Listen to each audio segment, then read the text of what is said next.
नमस्कार साथियों, साहित्यविद केपीएस के यूट्यूब चैनल पर आपका स्वागत है। प्रस्तुत है मुंशी प्रेमचंद जी द्वारा लिखित कहानी सेवा मार्ग।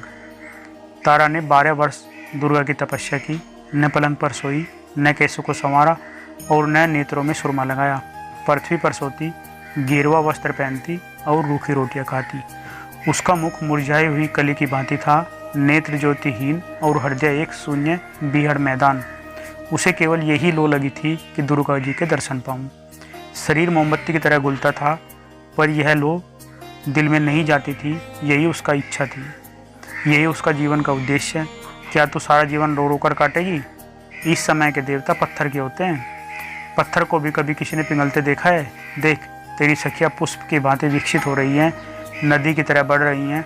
क्या तुझे मुझ पर दया नहीं आती? तारा कहती है, माता अब तो जो लगन लगी है वह लगी। या तो देवी के दर्शन पाऊंगी या यही इच्छा लिए संसार से प्राण त्याग दूंगी। तुम समझ लो, मैं मर गई। इस प्रकार पूरे 12 वर्ष बीत गए और तब देवी प्रसन्न हुई। रात्रि का समय था, चारों ओर सन्नाटा छाया हुआ था। मंदिर में एक धुंधला सा घी का दीपक जल रहा था। तारा दुर्गा के पैरों पर माथा नवाए सच्ची भक्ति का परिचय दे रही थी। यकायक उस पाषाण मूर्ति देवी के तन में स्फूर्ति प्रकट हुई। तारा के रोंगटे खड़े हो गए। वह धुंधला दीपक दीदीप्यान हो गया। मंदिर में चिताकर्षक सुगंध फैल गई और वायु में सजीवता प्रतीत होने लगी। देवी का उज्जवल रूप चंद्रमा की भांति चमकने लगा। ज्योति में नेत्र जगमगा उठे, होठ खुल गए। आवाज आई, तारा मैं तुमसे बहुत प्रसन्न हूँ, मांग क्या वर मांगती है? तारा खड़ी हो गई। उसका शरीर इस भांति कांप रहा था जैसे प्रातःकाल के समय कंपित स्वर में किसी कर्षक के गाने की ध्वनि। उसे मालूम हो रहा था मानो वह वायु में उड़ी जा रही है। उसे अपने हृदय में उच्च विचार और पूर्ण प्रकाश का आभास प्रतीत हो रहा था। उसके दोनों हाथ जोड़कर भक्ति भाव से कहा, भगवती तुमने मेरी 12 वर्ष की तपस्या पूरी की। किस मुख से तुम्हारा गुणगान करूं? मुझे संसार की वे अलभ्य वस्तुएं प्रदान हो जो इच्छाओं की सीमा और मेरी अभिलाषाओं का अंत है। मैं वह ईश्वर चाहती हूँ जो सूर्य को भी मात कर दे। देवी ने मुस्कुराकर कहा, स्वीकृत है। तारा वह धन जो काल चक्र को भी लज्जित करे। देवी ने मुस्कुराकर कहा, स्वीकृत है। तारा वह सौंदर्य जो अद्वितीय हो। देवी ने मुस्कुराकर कहा, यह भी स्वीकृत है। तारा कुंवरी ने शेष रात्रि जागकर व्यतीत की। प्रभात काल उसकी आंखें क्षण भर के लिए झपक गई। जागी तो देखा कि सिर से पांव तक हीरे व जवाहरों से लदी हूँ। उसके विशाल भवन के कलश आकाश से बातें कर रहे थे। सारा भवन संगमरमर से बना हुआ था, अमूल्य पत्थरों से जड़ा हुआ था। द्वार पर मीलों तक हरियाली छाई हुई थी। दासियां सवर्णाभूषणों से लदी हुई, सुनहरे कपड़े पहने हुए चारों ओर दौड़ती हुई थी। तारा को देखते ही वे स्वर्ण के लोटे और कटोरे लेकर दौड़ी। तारा ने देखा कि मेरा पलंग हाथी दांत का है। भूमि पर बड़े कोमल बिछौने बिछे हुए हैं। सिरहाने की ओर एक बड़ा सुंदर ऊंचा शीशा रखा हुआ है। तारा ने उसमें अपना रूप देखा, चकित रह गई। उसका रूप चंद्रमा को भी लज्जित करता था। दीवार पर अनेकानेक सुप्रसिद्ध चित्रकारों के मनमोहक चित्र टंगे थे, पर ये सब के सब तारा की सुंदरता के आगे तुच्छ थे। तारा को अपनी सुंदरता का गर्व हुआ। वह कई दासियों से लेकर वाटिका में गई। वहाँ की छटा देखकर वह मुग्ध हो गई। वायु में गुलाब और केसर घुले हुए थे। रंग बिरंग के पुष्प वायु के मंद मंद झोंकों से मतवालों की तरह झूम रहे थे। तारा ने एक गुलाब का फूल तोड़ लिया और उसके रंग और कोमलता की अपने अधर पल्लव से समानता करने लगी। गुलाब में वह कोमलता न थी। वाटिका के मध्य में एक बिल्लोर जड़ित खोज था। इसमें हंस और बत्तख की कोले कर रहे थे। यकायक तारा को ध्यान आया, मेरे घर के लोग कहाँ हैं? दासियों से पूछा। उन्होंने कहा, वे लोग पुराने घर में हैं। तारा ने अपनी अटारी पर जाकर देखा। उसे अपना पहला घर एक साधारण झोंपड़े की तरह दृष्टिगोचर हुआ। उसकी बहनें उसकी साधारण दासियों के समान भी न थी। माँ को देखा, वह आंगन में बैठी चरखा काट रही थी। तारा पहले सोचा करती थी कि जब मेरे दिन चमकेंगे तब मैं इन लोगों को भी अपने साथ रखूंगी और उनकी भली भांति सेवा करूंगी। पर इस समय धन के गर्व ने उसकी पवित्र हार्दिक इच्छा को निर्बल बना दिया था। उसने घर वालों को स्नेह रहित दृष्टि से देखा और तब वह उस मनोहर गान को सुनने चली गई जिसकी प्रतिध्वनि उसके कानों में आ रही थी। एक बारगी जोर से एक कड़का हुआ, बिजली चमकी और बिजली की छटाओं से एक ज्योति स्वरूप नवयुवक निकलकर तारा के सामने नर्मता से खड़ा हो गया। तारा ने पूछा, तुम कौन हो? नव युवक ने कहा, श्रीमती, मुझे विद्युत सिंह कहते हैं, मैं श्रीमती का आज्ञाकारी हूँ। उसके विदा होते ही वायु के उष्ण झोंके चलने लगे। आकाश में एक प्रकाश दृष्टिगोचर हुआ। वह क्षण मात्र में उतरकर तारा कुंवरी के समीप ठहर गया। उसमें से एक ज्वालामुखी मनुष्य से निकलकर तारा के पदों को चूमा। तारा ने पूछा, तुम कौन हो? उस मनुष्य ने उत्तर दिया, श्रीमती, मेरा नाम अग्नि सिंह है, मैं श्रीमती का आज्ञाकारी सेवक हूँ। वह अभी जाने भी न पाया था कि एक बार की सारा महल ज्योति से प्रकाशमान हो गया। जान पड़ता था सैकड़ों बिजलियां मिलकर चमक रही हैं। वायु संवेग हो गई। एक जगमगाता हुआ सिंहासन आकाश पर दिख पड़ा। वह शीघ्रता से पृथ्वी की ओर चला और तारा कुंवरी के पास आकर ठहर गया।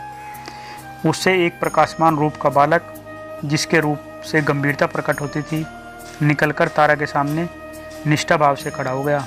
तारा ने पूछा, तुम कौन हो? बालक ने उत्तर दिया, श्रीमती, मुझे मिस्टर रेडियम कहते हैं, मैं श्रीमती का आज्ञा पालक हूँ। धनी लोग तारा के भय से थर्राने लगे। उसके आश्चर्यजनक सौंदर्य ने संसार को चकित कर दिया। बड़े बड़े महीपति उसकी चौखट पर माथा रगड़ने लगे। जिसकी ओर उसकी कृपा दृष्टि हो जाती, वह अपना अहोभाग्य समझता, सदैव के लिए उसका बेदाग का गुलाम हो जाता। एक दिन तारा अपनी आनंद वाटिका में टहल रही थी। अचानक किसी के गाने का मनोहर शब्द सुनाई दिया। तारा विक्षिप्त हो गई। उसके दरबार में संसार के अच्छे अच्छे गव्य मौजूद थे, पर वह चिंता कर सकता जो उन सुरों में थी कहीं अवगत न हुई थी। तारा ने गायक को बुला भेजा। एक क्षण के अंतर में वाटिका में एक साधु आया। सिर पर जटाए, शरीर में भस्म रमाए, उसके साथ एक टूटा हुआ बीन था। उसी से वह प्रभावशाली स्वर निकलता था जो हृदय के अनुरक्त स्वरों में कहीं प्रिय था। साधु आकर हौज के किनारे बैठ गया। उसने तारा के सामने शिष्ट भाव नहीं दिखाया, आश्चर्य से इधर उधर दृष्टि नहीं डाली। उस रमणीय स्थान में वह अपना सुर अलापने लगा। तारा का चित्त विचलित हो उठा। दिल में अनुराग का संचार हुआ। मदमत्त होकर टहलने लगी। साधु के सुमनोहर मधुर विलाप से पक्षी मग्न हो गए। पानी में लहरें उठने लगी, वृक्ष झूमने लगे। तारा ने उस चिताकर्षक सुरों से एक चित्र खींचते हुए देखा। धीरे धीरे चित्र प्रकट होने लगा। उसमें स्फूर्ति आई और तब वह खड़ी नृत्य करने लगी। तारा चौंक पड़ी। उसने देखा कि यह मेरा ही चित्र है, नहीं, मैं ही हूँ। मैं ही बीन की तान पर नृत्य कर रही हूँ। उसे आश्चर्य हुआ कि मैं संसार की अलभ्य वस्तु की रानी हूँ अथवा एक स्वर चित्र। वह सिर धुनने लगी और मतवाली होकर साधु के पैरों से जा लगी। उसकी दृष्टि में आश्चर्यजनक परिवर्तन हो गया। सामने के फले फूले वृक्ष और तरंगे, मारता हुआ हौज और मनोहर कुंज सब लोप हो गए। केवल वही साधु बैठा बीन बजा रहा था और वह स्वयं उसकी तानों पर थिरक रही थी। वह साधु अब प्रकाश में तारा और अलौकिक सौंदर्य की मूर्ति बन गया था। जब मधुर आलाप बंद हुआ तब तारा उसमें आई। उसका चित हाथ से जा चुका था। वह उस विलक्षण साधु के हाथों बिक चुकी थी। तारा बोली, स्वामी जी, यह महल, यह धन, यह सुख और सौंदर्य सब आपके चरण कमल पर निछावर है। इस अंधेरे महल को अपने कोमल चरणों से प्रकाशमान कीजिए। साधुओं को महल और धन का क्या काम? मैं इस घर में नहीं ठहर सकता। तारा, संसार के सारे सुख आपके लिए उपस्थित हैं। साधु, मुझे सुखों की कामना नहीं है। तारा, मैं आजीवन आपकी दासी रहूंगी। यह कहकर तारा ने आईने में अपने अलौकिक सौंदर्य की छटा देखी और उसके नेत्रों में चंचलता आ गई। साधु, तारा कुंवरी, मैं इस योग्य नहीं हूँ। यह कहकर साधु ने बीन उठाई और द्वार की ओर चला। तारा का गर्व टूट टूट हो गया। लज्जा से सिर झुक गया। वह मूर्छित होकर भूमि पर गिर पड़ी। मन में सोचा, मैं धन में, ऐश्वर्य में, सौंदर्य में जो अपनी क्षमता नहीं रखती, एक साधु की दृष्टि में इतनी तुच्छ। तारा को अब किसी प्रकार चैन नहीं था। उसे अपना भवन और ऐश्वर्य भयानक मालूम होने लगा। बस साधु का एक चंद्र स्वरूप उसकी आंखों में नाच रहा था और उसका स्वर्गीय गान कानों में गूंज रहा था। उसने अपने गुप्तचरों को बुलाया और साधु का पता लगाने की आज्ञा दी। बहुत छानबीन के पश्चात उसी कुटी का पता चला। तारा नित्य प्रति वायुयान पर बैठकर साधु के पास जाती। कभी उस पर लाल जवाहर लुटाती, कभी रत्न आभूषण की छटा दिखाती, पर साधु इससे तनिक विचलित न हुआ। तारा के मायाजाल का उस पर कुछ भी असर न हुआ। तब तारा कुंवरी फिर दुर्गा के मंदिर में गई और देवी के चरणों पर सिर रखकर बोली, माता, तुमने मुझे संसार के सारे दुर्लभ पदार्थ प्रदान किए हैं। मैंने समझा था कि ऐश्वर्य में संसार को दास बना लेने की शक्ति है, पर मुझे अब ज्ञात हुआ प्रेम पर ऐश्वर्य, सौंदर्य और वैभव का कुछ भी अधिकार नहीं है। अब एक बार मुझ पर वही कृपा दृष्टि करो, कुछ ऐसा कीजिए कि जिस निष्ठुर के प्रेम में मैं मरी जा रही हूँ उसे भी मुझे देख के बिना चैन न आए, उसकी आंखों में भी नींद हराम हो जाए, वह भी मेरे प्रेम मद में चूर हो जाए। देवी के होठ खुले, मुस्कुराई, उसके अधर पल्लव विकसित हुए, बोली, सुनाई दी, तारा, मैं संसार के पदार्थ प्रदान कर सकती हूँ पर स्वर्ग सुख मेरी शक्ति से बाहर है। प्रेम स्वर्ग सुख का मूल है। तारा, माता, संसार के सारे ऐश्वर्य मुझे जंजाल जान पड़ते हैं, बताइए मैं अपने प्रेम को कैसे पाऊंगी। देवी, उसका एक ही मार्ग है, पर है वह बहुत कठिन, भला तुम उस पर चल सकोगी। तारा, वह कितना कठिन हो, मैं उस मार्ग का अवलंबन अवश्य करूंगी। देवी, अच्छा तो सुनो, वह सेवा का मार्ग है, सेवा करो, प्रेम सेवा से ही मिल सकता है। तारा ने अपने बहुमूल्य जड़ाऊ, आभूषणों और रंगीन वस्त्रों को उतार दिया, दासियों से विदा हुई, राजभवन को त्याग दिया, अकेले नंगे पैर साधु की कुटी में चली गई और सेवा मार्ग का अवलंबन किया।